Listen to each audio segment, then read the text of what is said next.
All right, everybody, welcome back. Today we are going to be covering part 2 on how to set up your diet.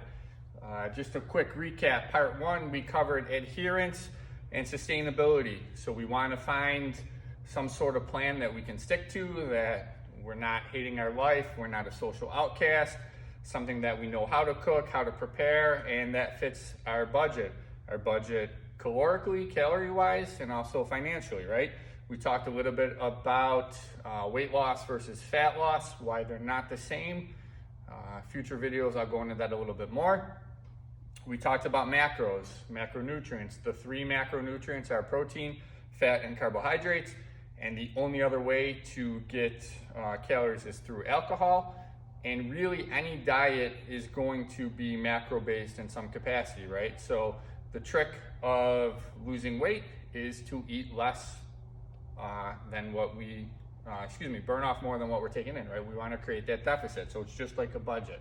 So that's how I want you guys and girls to look at your food intake, as a budget. So hopefully over the last couple days, you've been tracking your intake, right? Whether it's through one of the apps I gave you guys, or whether it's just through pen and paper, notebook, whatever, and you guys are looking nutrition data up, whatever the case may be. But with that tracking, kind of gives us a baseline, right? So we've established our baseline, and things may be a little bit different right now with quarantine than what they typically are. But for the most part, you got your baseline established, okay? So once we have that, what we want to do is make some adjustments, right? And the biggest adjustment that I see with pretty much everybody that comes in is most likely calories are too high, okay? And protein is too low. And I'm not gonna go into all the specifics of protein. There's a separate video on that. I would encourage you guys to watch that. But the main focus we want to work on is getting our protein up, okay? Has a host of benefits, keeps us full, helps us recover from our workouts, helps build some muscle tissue / lean body mass. Without it, none of those things will take place, or they'll take place at a much slower rate than you want, and you're not going to be seeing the progress that you want, okay? Protein, carbs, and fat, these are all measured in calories per gram. Carbs and protein both have 4 calories per gram. Fat has 9 calories per gram, okay? And then alcohol has 7. So the main one that we want to focus on today is going to be our protein. And the way that we're going to establish where our protein intake should be is going to be based on our body weight, okay? This is going to be for general population. Just, we want to look better, feel better, lose some body weight, body fat, and make sure that our workouts we're recovering from them and we're repairing the muscle tissue that we're breaking down. So realistically, we're going to want to be at 10 to 12 calories per pound of body weight. So if we have someone that's 200 pounds, that is going to equal 2,000 calories, okay? Now this is just our starting point. So the way we're going to set our protein up is we're going to put about 0.75 grams to 1 gram per pound of body weight, okay? So if someone's 200 pounds, we're gonna be in the range of 150 to 200 grams of protein per day, okay? And that, we have 4 calories per gram. That's gonna put us at 600 calories to 800 calories, and that'll be our range. So out of our 2,000 calorie budget for the day, okay, might be up to 2,400 or whatever, but in that range, this will give you a good starting point, okay?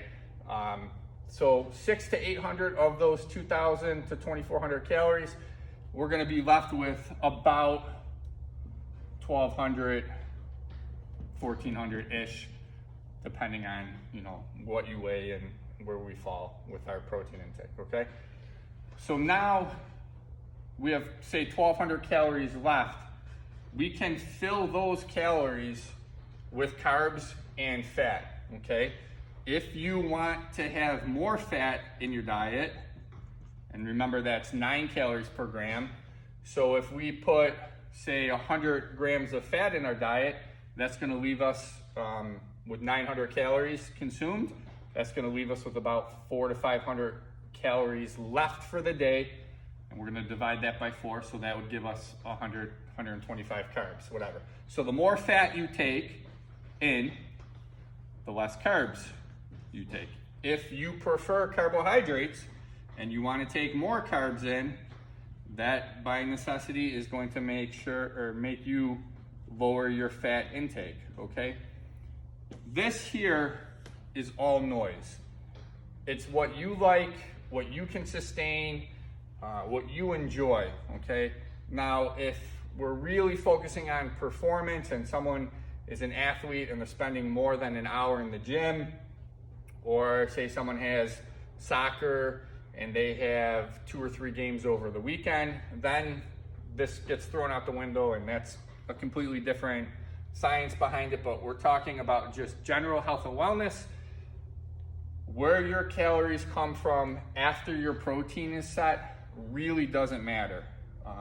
If you are going to be taking in a little bit more carbohydrates, I would encourage you to take in a little bit more carbs pre-workout to give you some energy to have a quality workout. And then I would also encourage you to have a bigger chunk of carbs post-workout to help with the recovery, okay? Like I said, after that, if you wanna fill in your carbs or your fat grams, however you choose, that can vary, right? It doesn't have to be static. So if one day you have a couple pieces of fish or red meat and your fat content is high, then maybe you're not getting as many pieces of fruits, or it's a smaller baked potato or a smaller serving of rice to keep your calorie in the range, okay? Likewise, if you know you're going out to eat, maybe you save some of your calories for a bigger meal at dinner time, not at the expense of having your protein every couple of hours. So if we're taking in 150 to 200 grams of protein a day, if we're, say, at 150 and we eat 5 times a day, we're going to want about 30 grams per meal, okay? That's important. We don't want to play catch up, so I don't want you to skip protein at breakfast and lunch and then get to dinner and then have a 25-ounce steak because you need to get 100 grams of protein throughout the day. Even though your calories are going to still equate to the same number, and budget-wise, you're going to miss out on some muscle building opportunities, and it's not going to be the same, all right? So I know these are a lot of numbers, but just a quick recap. We're establishing a baseline, okay? 1 pound is equal to 3,500 calories, so it's actually a little bit more, but we're going to want to create a deficit. So if we find that a 2,000 calorie intake, you're maintaining your weight for 2 or 3 weeks with very little fluctuations, then that's where you need to be at to maintain weight, right? So we figured out our baseline. So now to create a deficit, if we want to lose a pound a week, 3,500 calories means we have to take in about 500 calories less per day. So we can do that one of 2 ways. Well, a couple ways. We can eat 250 calories less per day and exercise 250 calories away, right? So that puts us at 500 calories. And if you do that 7 days a week, that gives us 3,500 calories. We can go to 1,500 calories a day, okay, and 0 exercise. That would still give us a pound of loss per week, maybe a little bit more, but the concerning factor with that is without exercise, without resistance training, you're not going to keep the muscle tissue you have, right? So we talked about fat versus weight loss. We want to make sure we're losing fat and not muscle, or not at the expense of muscle tissue. How do we do that? We make sure our protein is high, 4 calories, 30 grams per meal for this person, right? We want to make sure it's spread out evenly throughout the day. We want to make sure that we're doing weight training. If we don't do that, some of our weight loss is going to come from muscle tissue. It's why we don't want to start off too extreme. So if you're taking in 2,000 calories and your weight is staying stable, I would suggest maybe taking it down to 1800 or 1750 and just continuing on. That may be enough to give you a push. If you start off super aggressive and you drop your calories down to 1,000 and you start doing an hour of cardio a day, you kind of paint yourself into a corner very quickly. Because at some point, the body's going to adjust and adapt to what you're doing. Where do you have to go? And we're not going to suggest you eat less than 1,000 calories, okay? Although some places will tell you to do that, it's really not ethical and or illegal or good advice. Or you're going to be doing more than an hour of cardio a day, right? Which is terrible. So then what happens? Well, on the way down with weight loss, you end up losing muscle tissue. It's kind of a, you can minimize it, but it does sometimes occur, right? So let's say we have someone that's 150 pounds and they're a size 12. They crash diet super aggressively, protein is low because they don't know what they're doing a boatload of cardio, and they don't want to touch weights because weight training makes women bulky, or that's what they think, and that couldn't be further from the truth. So they crash diet and they go down to 130 and say maybe they're a size 8 or 9, okay? So on the way down, they're losing weight, they're losing fat, they're also losing muscle tissue. At some point, the 1,000 calories a day and the 7 hours of cardio per week, an hour of cardio a day, becomes unsustainable, okay? They can't really stick to it. Now they go back up to 150 or maybe more, and maybe instead of a size 12, maybe they're a size 13 or 14, right? On the way up, you're not magically gaining muscle tissue back. You're gaining all fat. So here, you might have been, say, 25% body fat. Here, you may be 30% body fat. So even though you weigh the same, a higher percentage of your composition is composed of body fat, and a lower percentage of your composition is composed of muscle tissue. So in essence, even though you weigh the same, you take up more space, okay? Everyone thinks muscle weighs more than fat. It doesn't, it's more dense. It just takes up less space, right? So what we don't want to do is start off super aggressive, all right? Because this is where after 3 days in, you're starving, you want to kill everybody in your house, you want to eat your arm off, whatever the case may be, or you do it for 2 or 3 weeks and then you binge and go insane for the weekend, right? So if we start off at a reasonable amount, we have room to operate. We can maybe go from 2,000 to 1,800, still lose weight for maybe 3 or 4 months, depending on where you're starting out at, right? And then reduce maybe to 1,750, maybe to 1,700. Maybe instead of 2 20-minute sessions of cardio, you bump it up to 2 25 or 30-minute sessions of cardio. All those little increments are going to keep pushing you in the right direction versus starting out super aggressively, like we talked about, painting yourself into a corner with a diet and a lifestyle that you're unsustainable. Right now, some of you may have more time to be doing 7 days of cardio. Great, but be prepared for a rebound if you don't adjust your calories, if you have to go down to only 2 days of cardio. I think it's a very big trap where people get in the mentality of, oh, I'll just do a little bit more cardio to burn off what I have. Well, say you eat an extra 500 or 600 calories and you're like, oh, no big deal, I'll just go do some cardio. Well, that's about an hour of cardio, right? So short term that may work, but long term, it's kind of messes with your mind a little bit. You set yourself up for essentially a binge purge cycle, and at some point, you're going to really detest exercise, especially cardio, because you might have to do 7 or 8 hours of cardio, right? There's really diminishing returns on cardio. Not to say that it isn't important, but it's definitely overrated in terms of fat loss, right? You can do an hour of cardio, burn 400 or 500 calories. You go out to dinner, one appetizer could be 700 or 800 calories. So you're already in the hole, right? So what we want to do is establish our baseline. How are we going to do that? We're going to start our diet at about 10 to 12 calories per pound of body weight. Some of you may be able to get away with 13 or 14 and maintain your weight. As time goes on, some of you may be down to 8 or 9 calories per pound of body weight. I wouldn't start there. I would start at the higher end.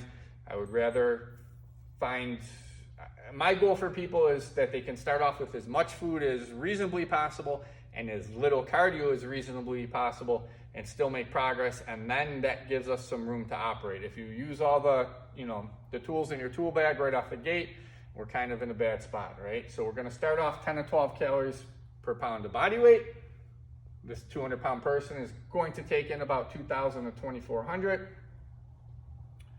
We're going to set our protein based off of this. We're going to do that by consuming 3/4 of a gram to 1 full gram of protein per pound of body weight. Okay, so this 200-pound person, we have 150 to 200 grams of protein per day. Divide it evenly throughout the day. That's the big thing. Make sure you divide your protein out evenly throughout the day. Watch the protein video that I did for more in-depth answer on that and reasoning behind it, but that is going to be a big thing. Okay, after that, your remaining calories. So if we're taking in 600 to 800 calories from protein, that leaves us with about 1,200, give or take, calories left for our food budget.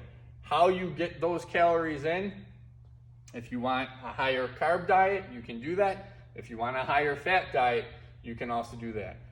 This isn't a green light to eat a bunch of junk food and whatnot, but it does give you the freedom to make smart choices the majority of the time while budgeting for some treats here and there. So when people, if it fits your macros, or macro dieting kind of has gotten a bad rap over the years because people want to see how much junk food they can fit in their diet. That really shouldn't be your approach. You should be trying to consume wholesome, whole, nutritious foods the majority of the time. And if you want 1 or 2 or 3 cheat/treat meals per week and you're still making progress, that's okay. You can make it fit, right? I would argue that if you're flexible with your dieting and you allow yourself to have the things that you enjoy, not only are you going to be a happier person mentally and emotionally, but I would argue that you will probably be healthier because you will be able to sustain this throughout a lifetime, and this is going to teach you proper portion sizes. Obviously, you're going to have to measure stuff in the beginning, and then you can kind of get a handle on it, right?